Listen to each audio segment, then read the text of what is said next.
क्या कह रहे हैं उनके पास से नहीं कर पाते, हमने अपने पास से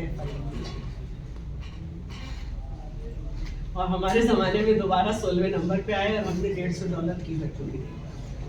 तो ये थोड़ा सा हमारा वक्त था जो हमने थोड़ा सा अच्छा गुजारा।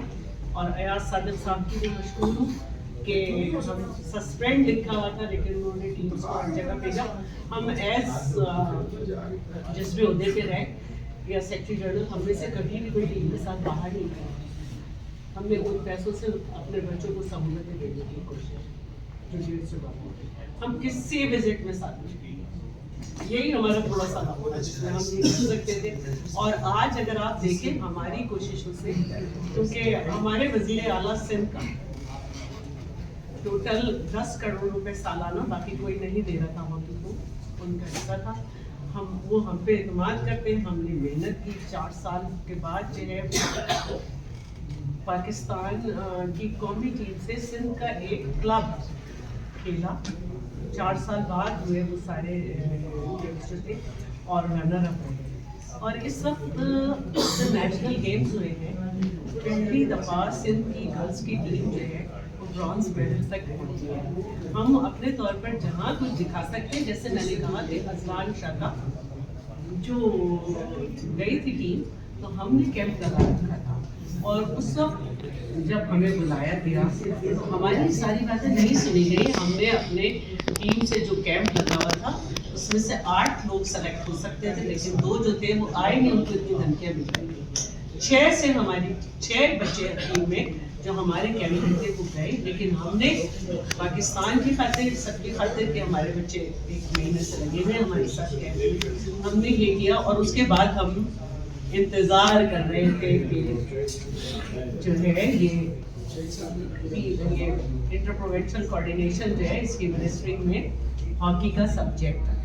हमने हर तरह के मुतनाज़ा मैटर से अपने आप को हटाया और आहिस्ता आहिस्ता लोगों को समझ आ गया। और ये मैंने पहले भी कहा था कि वाहिद खुशी हमारी ये थी कि जब उन्होंने ECL में इनके नाम भेजे, लेकिन उसके बाद वो खुद उनके साथ मिल गए और हमने इंतज़ार किया कि ये ऐसा तो नहीं हो सकता कि अपना काम दोबारा ना शुरू करें। हम काम दोबारा शुरू हुआ और हम फिर एक्टिव हो गए। हम यही कर सकते हैं, आप लोग किसी भी तरह से इसको ये समझ लें कि सैयदा शहला रज़ा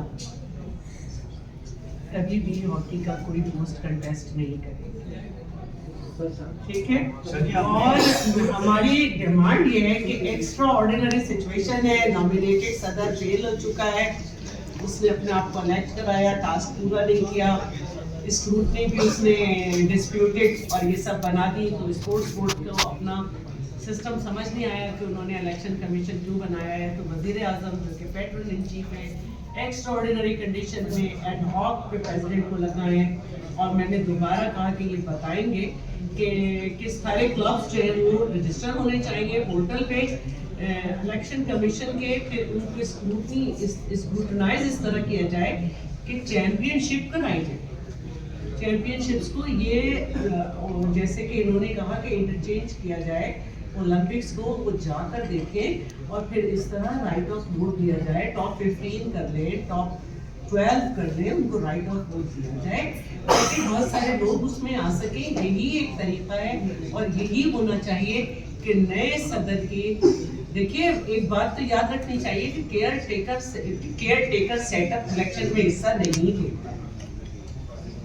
तो ये टास्क नॉमिनेटेड थे, इनका ये खुद इलेक्शन में हिस्सा नहीं ले सकते। Day to day affair committee में से आप कोई एक मेंबर लें जो कि PHF की तरफ से मॉनिटरिंग करे और पाकिस्तान स्पोर्ट्स बोर्ड के इलेक्शन कमीशन का हिस्सा हो एक मेंबर।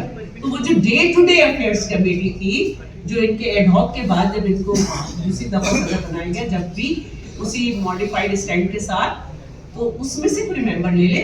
मेरे अलावा मैडम ये बताइएगा कि पाकिस्तान